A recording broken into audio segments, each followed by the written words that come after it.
lessons. Don't forget to subscribe!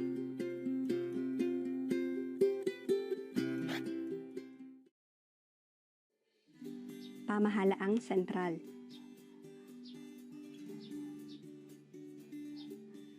Bilang kabisera ng Pilipinas noong panahon ng mga Espanyol, matatagpuan sa Maynila ang pamahalaang sentral ng bansa sa pangunguna ng isang gobernador general. Mayroon lamang dalawang sangay ng pamahalaan ang Pilipinas noong panahong ito, ang ehekutibo at hudisyal. Ang gobernador general ang may hawak ng ehekutibo sapagkat siya ang nagpapatupad ng mga batas mula sa Spain. Ang Royal Audiencia naman ang may kapangyarihang hudisyal bilang pinakamataas na hukuman sa kolonya.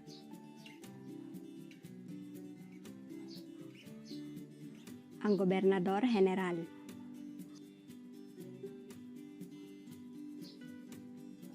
Ang gobernador general ang kinatawan ng hari ng Spain at pinakamataas na pinuno ng pamahalaang sentral na nakatalaga sa Pilipinas. Karaniwang opisyal ng isang militar ang itinatalaga sa posisyong ito.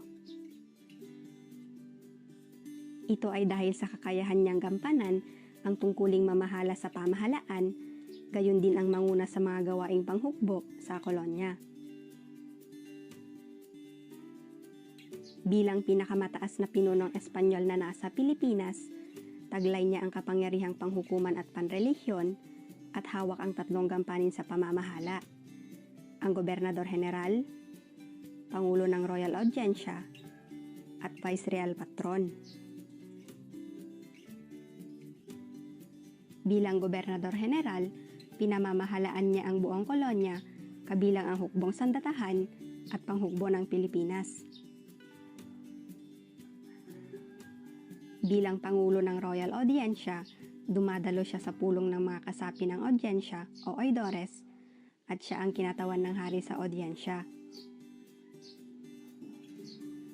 Bilang Vicereal Patron, may kapangyarihan siya na magtalaga ng mga opisyal sa simbahan at mga gawaing panrelihiyon. Bagamat walang kapangyarihan ang Gobernador General na gumawa ng batas, may karapatan itong suspindihin ang anumang ipinag-utos ng hari at ng Council of the Indies batay sa pangangailangan ng nasasakupan nito. Tinawag ang karapatang ito ng Gobernador General bilang complace.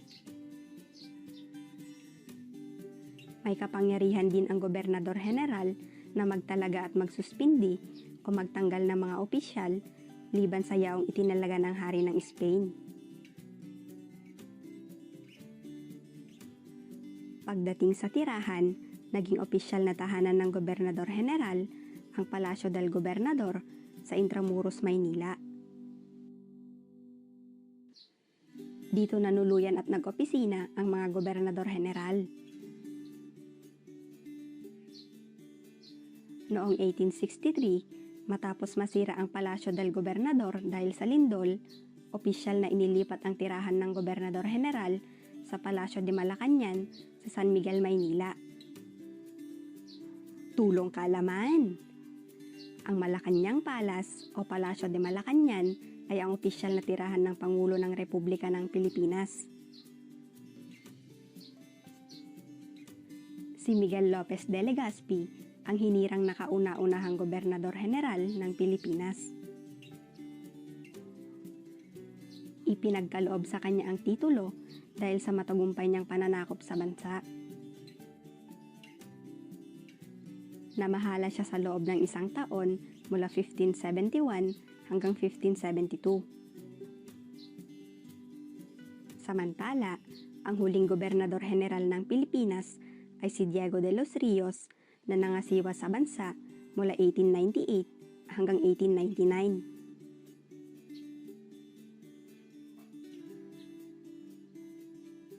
Royal Audiencia. Ang Royal Audiencia ang kataas-taasang hukuman sa Pilipinas noong panahong kolonyal. Ito ang nagsilbing Royal Court of Justice ng Spain na itinatag sa pamamagitan ng Royal Decree ni Haring Felipe II noong Mayo 5, 1583. Tulong kaalaman! Binubuo ang Royal Audiensya ng Gobernador General bilang Pangulo at 3 oidores o mga kasaping nagpapasya sa mga bagay tungkol sa audiensya.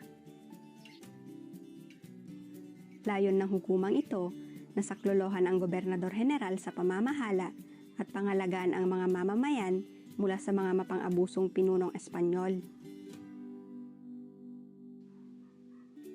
Maaaring gampanan ng Royal Audiensya ang kapangyarihang ehekutibo sa sandaling mabakante ang posisyon ng Gobernador General. Mga epekto ng pagbabagong politikal sa Pilipinas.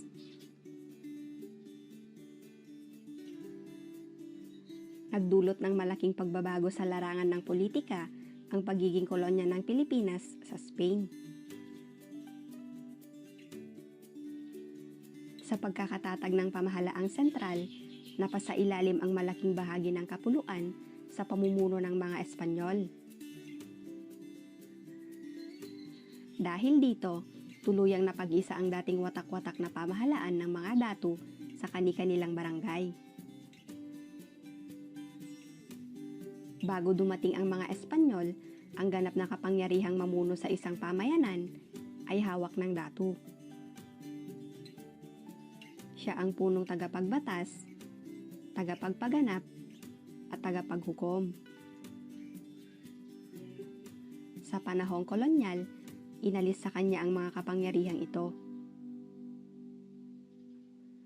Napasailalim ang datu sa kapangyarihan ng mga dayuhang Espanyol.